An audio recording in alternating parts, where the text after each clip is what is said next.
द्विबीजपत्री तना।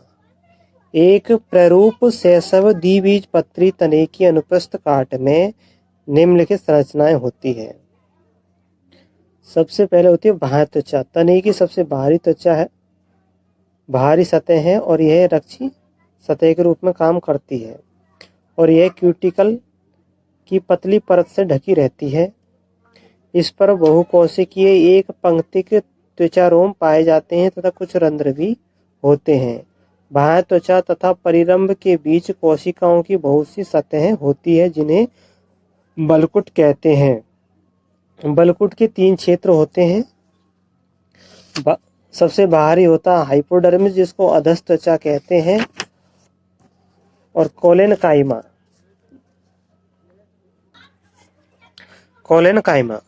तो जो अधस त्वचा है वो कोलेनकाइमा कोशिकाओं की बनी होती है जो बाह्य त्वचा के ठीक नीचे रहती है। ये शैशव तने को यांत्रिक सहारा देने वाली होती है। बलकुट सतहें अधस त्वचा के नीचे होती है।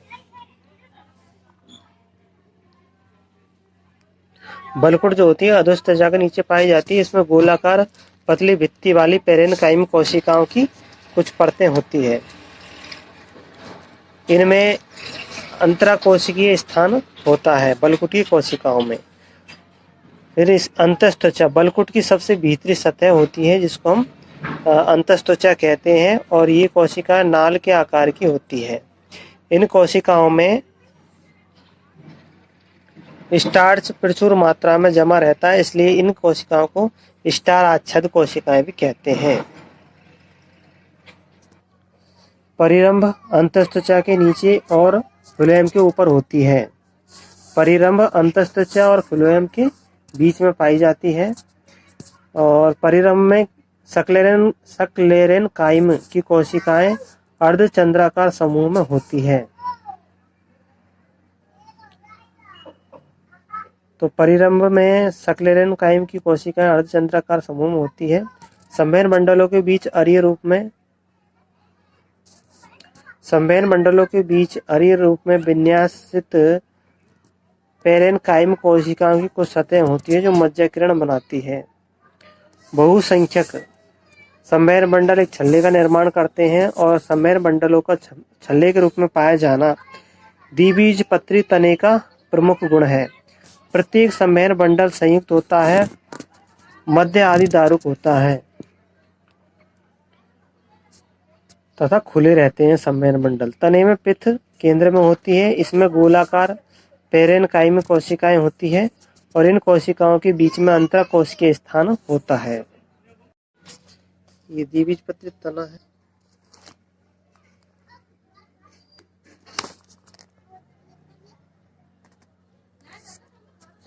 अब हम देखते हैं द्विबीजपत्री तने की संरचना।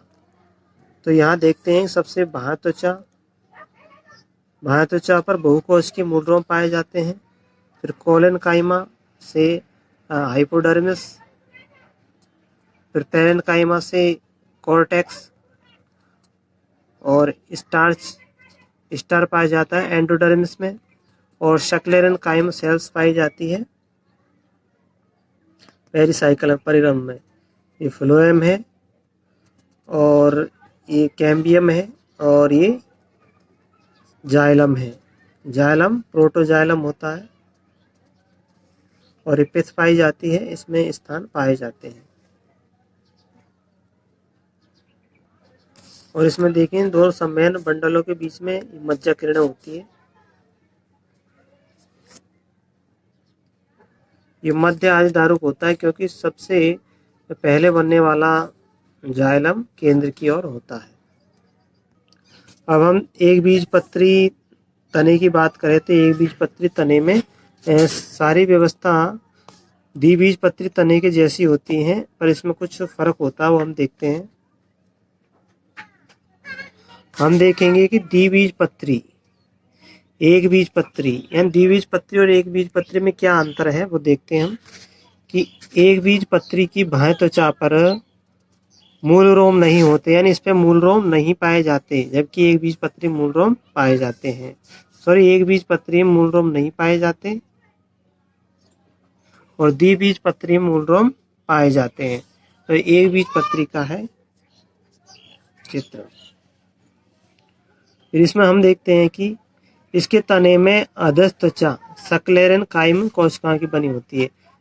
इसकी जो अधस्थ त्वचा है वो सक्लेरन कायम कोशिकाओं की बनी होती है और एक बीज द्विबीजपत्री की कोलेन कायम कोशिकाओं की बनी होती है। बलकुट में कई परतें होती है और बलकुट में संवहन बंडल बिखरे रहते हैं इसमें बलकुट में ही, और संवहन बंडलों के चारों ओर सक्लेरन कायम कोशिकाओं की एक परत पाई जाती है, एक सतह पाई जाती है जिसको पूल आच्छद कहते हैं, बंडल आच्छद कहते हैं। इसमें संवहन बंडल संयुक्त होते हैं तथा बंद प्रकार के होते हैं, यानी कि इसमें जाइलम और फ्लोएम के बीच में कैम्बियम नहीं पाई जाती। और परिधि की ओर पाए जाने वाले कैम्बियम छोटे होते हैं तथा केंद्र की ओर पाए जाने वाले कैम्बियम बड़े होते हैं।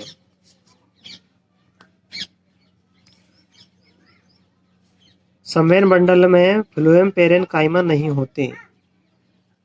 संवहन बंडल में फ्लोएम पेरेनकाइमा नहीं होते और इसमें जल रखने वाली गुहिकाएं पाई जाती है। इसमें जल को धारण करने वाली गुहिकाएं होती है और द्विबीजपत्री में जल को धारण करने वाली गुहिकाएं नहीं होती। एक बीजपत्री में जल धारण करने वाली गुहिकाएं होती है।